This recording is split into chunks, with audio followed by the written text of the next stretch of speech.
Okay, folks, the holiday seasons are now upon us. If you've ever wanted to have old-time radio, then you better make a beeline to the oldtimeradiodvd.com website. Place your order today. You get extra bonus 127 cereals. These cereals sell for $4.99 on eBay and even higher on Amazon. So that's over $600 just for the cereals alone that you get, plus all the old-time radio shows and bonuses that were included there with the original. So don't be wasting time. Go to oldtimeradiodvd.com today, place your order, and get this wonderful collection for you, your grandparents, your mom and dad, whoever. It's well worth the $85. That's right, it's ridiculous. Go to oldtimeradiodvd.com today and place your order. You'll be glad you did.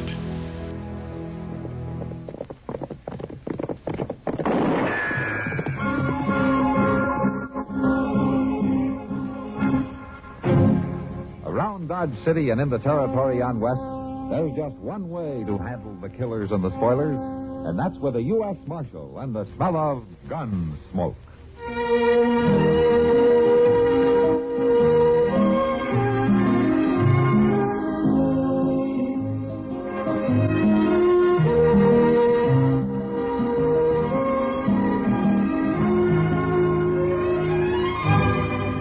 Gunsmoke, starring William Conrad. The story of the violence that moved west with young America.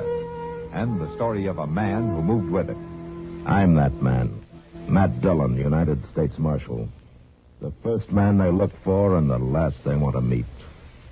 It's a chancy job, and it makes a man watchful. And a little lonely.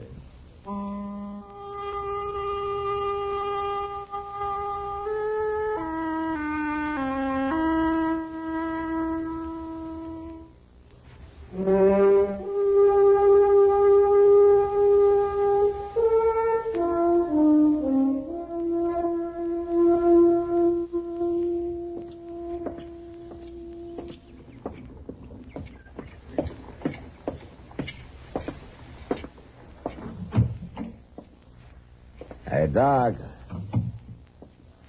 Hey, Doc, you up?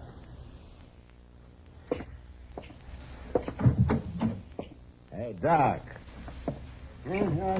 What?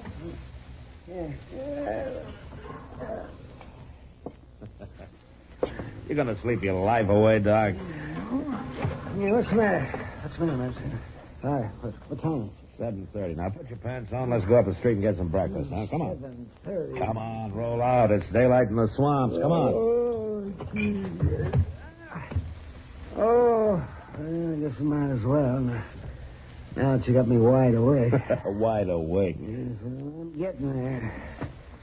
You sure don't see the sense in starting the day, so it's all fired earlier. You're putting them on backwards, Doc. I am not putting them out. I was just about to turn them around. Oh, sure you were. I've been putting my pants on for a long time without being told how by the village policeman. Yeah. Now, do you care which foot I put in which leg first? No, I think you can decide that for yourself. Yeah, that's what I was thinking. Say, where's Chester, anyway? Why aren't you hounding him instead of me? Chester ran into an old friend of his last night. Huh? Who's that? I've forgotten his name, but Chester went out to visit him for a couple of days. Yeah, well, out where? Out Fort Dodge. Yeah. Fort Dodge? Uh-huh. You mean he's in the Army? Yeah, he's got a pretty interesting job, too. Oh? He's a mess sergeant. Mess sergeant? Yeah.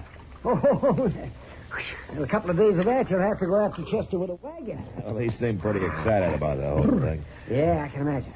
Well, the quartermaster's going to be excited, too, when he starts checking his groceries. Yeah. Oh, come on, Doc. You take more time than a woman. Come on. Well, I want to look my best. It isn't often somebody buys my breakfast. Buys it? Now, wait a minute, Doc. I'm ready. Let's go. Well, no wonder you're so rich. Oh, sure, I'm rich, all right, yeah, and IOUs. Well, at least you got something to dream about. Ah, well, it's a nice day. Yeah. It'll get hot, though. Who's that woman driving the wagon? It looks like Hank Rutger's wife, isn't it? Yeah, it is. Rutger? Was he that one little sod buster out by Cottonwood Springs? Yeah, that's the one. I wonder what she's doing in time this early in the morning. Marshal? Oh, She's beckoning to you. Well, let's go see what she wants. Morning, Miss Rucker. Morning, Marshal. Doc. Good morning. You're up early. Yeah. Been quite some time since I've seen you in town. Always work to do when you're homesteading. You break your heart and you break your back and you end up with nothing. Even worse than nothing. 'Cause the years are gone finally and you can't get 'em back.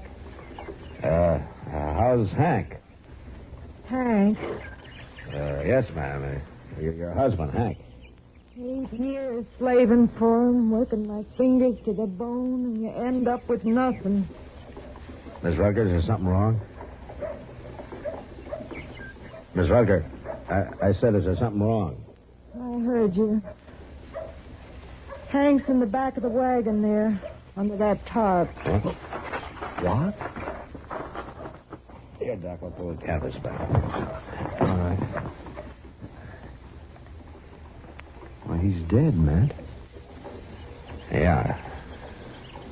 Shot in the back.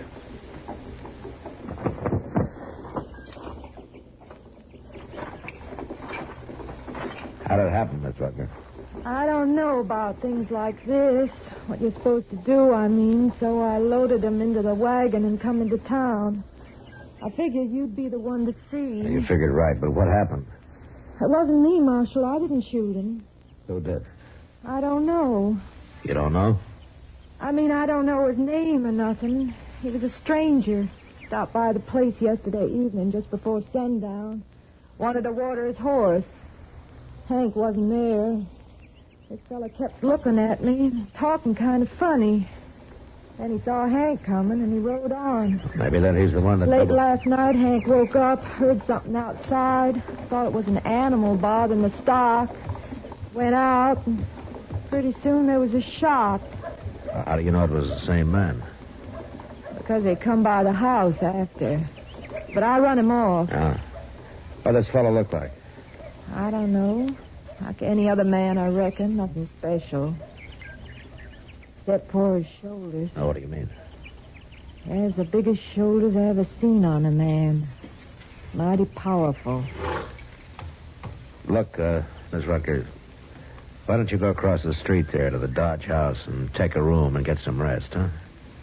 You'll leave the wagon here, and Doc and I will take care of things for you, huh? I'm all right, Marshal. You go on now.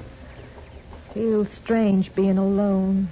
Hank wasn't much, I guess. Didn't treat me good, but at least he was always there. A woman needs a man. All right, I'll go now. Thank you, Marshal, for taking care of things. I'll stop by later, Miss Rucker. All right, Marshal. Well, what do you think, Matt? I don't know, Doc. That woman's got something in mind she isn't telling us about.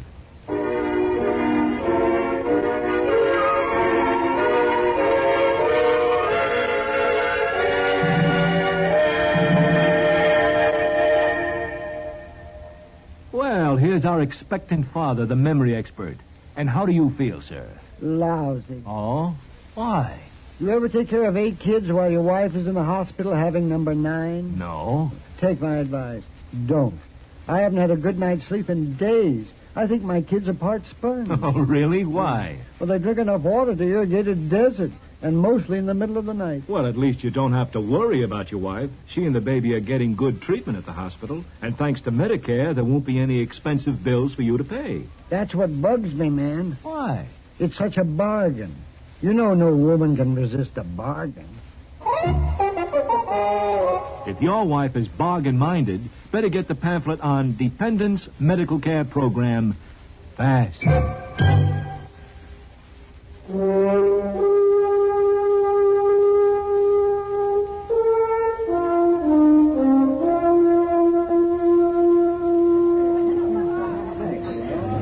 Like another beer, Doc? No, just not, Kitty.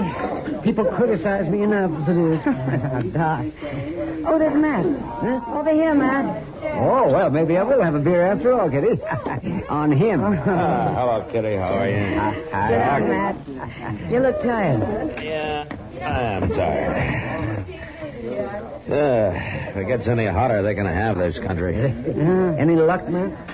No, Doc, I checked every room and house in Dodge, every liver stable. I even talked to some of the homesteaders out south of town. And nobody's seen a stranger who matches Miss Rutgers' description, if you can call it a description. Did she remember anything new? No, not much. I talked to her late this afternoon. She thinks that he had reddish brown hair, but she's not sure. Oh, just those shoulders, then. Yeah, that's all she's sure of. I guess she'd remember that, all right. Well, Matt, maybe you won't have to look any farther. Oh, what do you mean? That man over there at the end of the bar. What? We've been keeping an eye on him till you showed up. Oh. Who is he, Kitty? I don't know. Tonight's the first time he's been in here. Been staying to himself pretty much, just drinking and not talking. But he's got the shoulders all right. Yeah. I think I'll go have a word with him.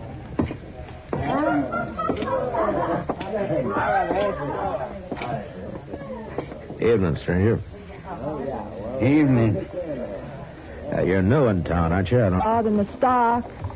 Went out, and pretty soon there was a shot.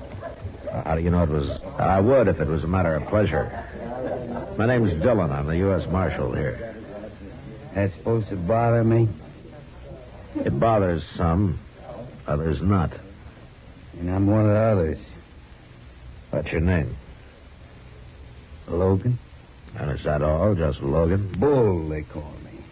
Bull Logan. Why did you hit town? Today, I'm just going through. Oh, from where? Out west, different places. Why? What difference does it make? None, maybe. You mind taking a little walk with me? Where? Across the street. Yeah. Don't carry your gun before you. What's the idea? You arresting me for something, Marshal? No, just asking you to walk across the street. What's over there? A woman. You trying to get me into some kind of trouble? Logan, if this woman recognizes you, you're in plenty of trouble. Now, come on, let's go.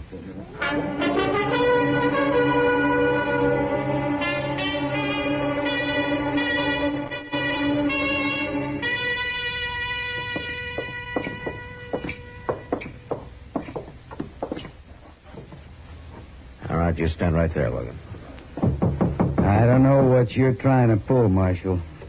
But you're all wrong. That's possible. Oh, Marshal, I couldn't... Is this the man, Miss Riker? What are you talking about? I never seen her before in my life. I thought you better take a look at him, man. I don't know this woman. Now, what is this? What are you trying to set up here? Shut up, Logan. The man that shot Hank was real big. I reckon it stuck in my mind because Hank was such a little man. There's such a difference between them. All right, I'm big. What about it? You claiming you seen me before? Stay where you are, Logan. He's not going to hurt you, Miss Riker. Now, take a good look at him. Is this the man who stopped by your place yesterday afternoon who came back later and shot your husband? Well? No, Marshal. It ain't him. It's his shoulders, that's all. But other than that, he don't look nothing like that fella. I never seen this man before in my life. Look, if you're scared of him, don't be. I ain't scared of him. Why should I be? He ain't the same one. Well, you satisfied, Marshal? All right, Miss Riker. Thanks anyway. I'm sorry to have bothered you. I'm going back out to the place in the morning, Marshal. There's things to do. And I think that fella's got clean out of the country by now. All right, man. Do I get my gun back now? Yeah, here you are, Logan. Thanks. Be seeing you. Pleased to have met you, man. Good night.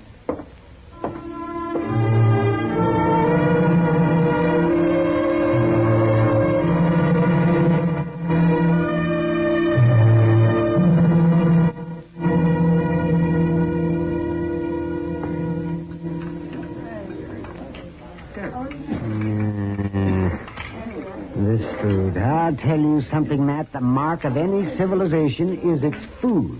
How's that right, Doc? Dang tootin' is right. Now, you take France, for instance. Paris.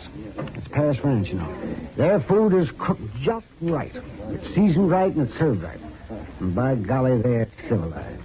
It goes together. Doc, you've been eating this same grub ever since you came to Dodge. Now, what's wrong with it all of a sudden? Well, look at the stuff. What's wrong? A plate full of greasy spuds and a few chunks of boiled leather.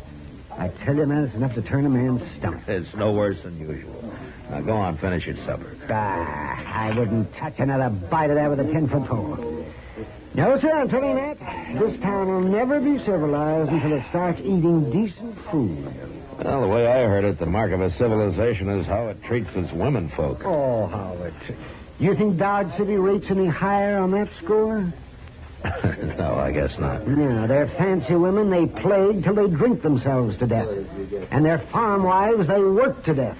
Why, a woman hasn't got a chance out here. Yeah, so I've been told. By a woman, of course. Yes, she was right. Whether it's the food or the women folk, this town is no goddamn good. Marshal Dillon. Oh, hello, Jeb. Well, how are things at the telegraph office, Jeb? Fine, Doc. I brought this telegram right over, Marshal. Huh? It's your answer to that circular you sent out on Bull Logan. Oh, yeah, thanks, Jeb.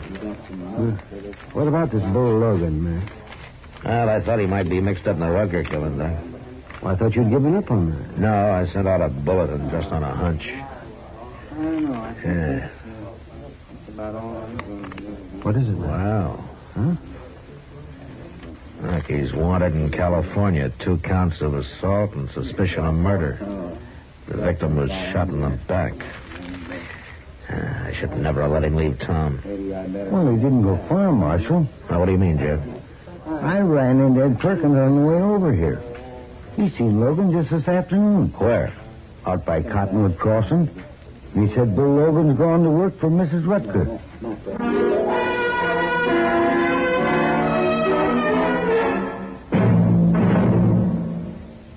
Another visit with Joe and Daphne Forsythe. Joe, what are you doing? Oh, hi, Daphne. Just eating a midnight snack. What is that mess? That mess is a liverwurst, salami, lettuce, and peanut butter delight. Nightmare is more like it. What woke you up? My stomach was growling. What woke you up? You. And I was dreaming such a pleasant dream. Oh? What? I dreamed all of our savings bonds had matured and we were cashing them in. That kind of a dream I can appreciate. We were planning a trip around the world, and you bought me a fur coat, and I bought you that fishing tackle you want. Oh, it was gorgeous. Well, it doesn't have to be just a dream.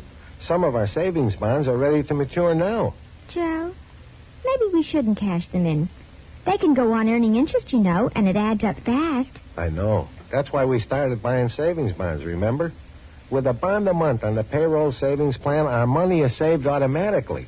Stop waiting that sandwich under my nose. You're making me hungry. Well, fix yourself a sandwich, ma'am. I got all the makings right over here. All right. Move over, you bond-buying midnight maverick. I'm going to fix myself a humdinger.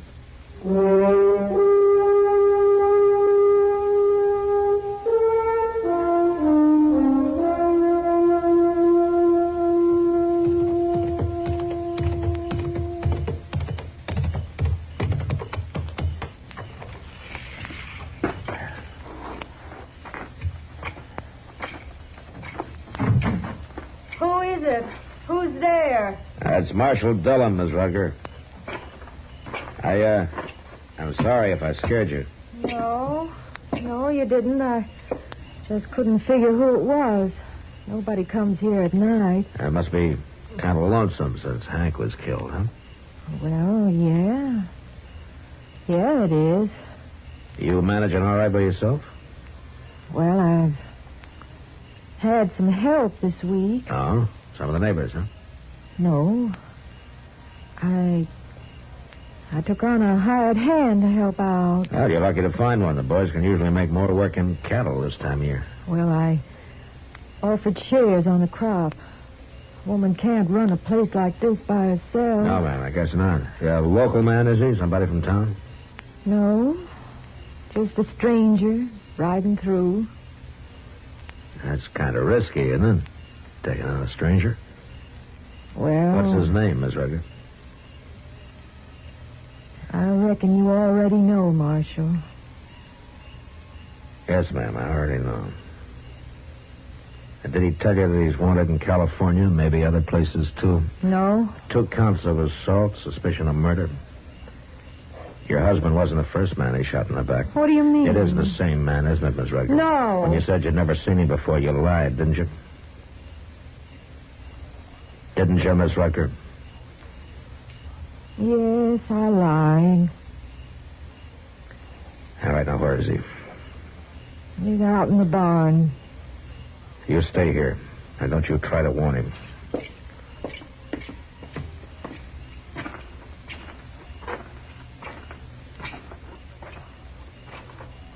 That you, Martha? I said, is it? Well, Marshal, you're a long ways from town. You're under arrest for murder, Logan.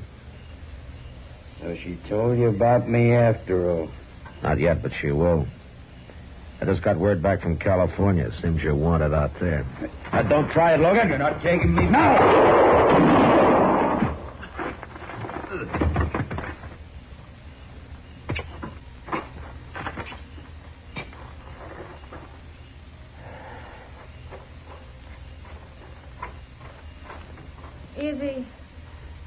Is he dead, Marshal? Yeah, he's dead. I don't know why I said it wasn't him. I reckon I must have been crazy or something. Just seemed such a shame, though. A shame? What was done was done. There wasn't nothing going to bring Hank back. I was left by myself. The bull here was big and strong. Seemed such a waste. Him dead, too. I see. I got ground that needs plowing, Marshal. Seed to be planted. Life ain't easy for a woman alone. I don't know, man. Seems pretty easy the way you go at it. You go on back to the house now. I'll take care of things here.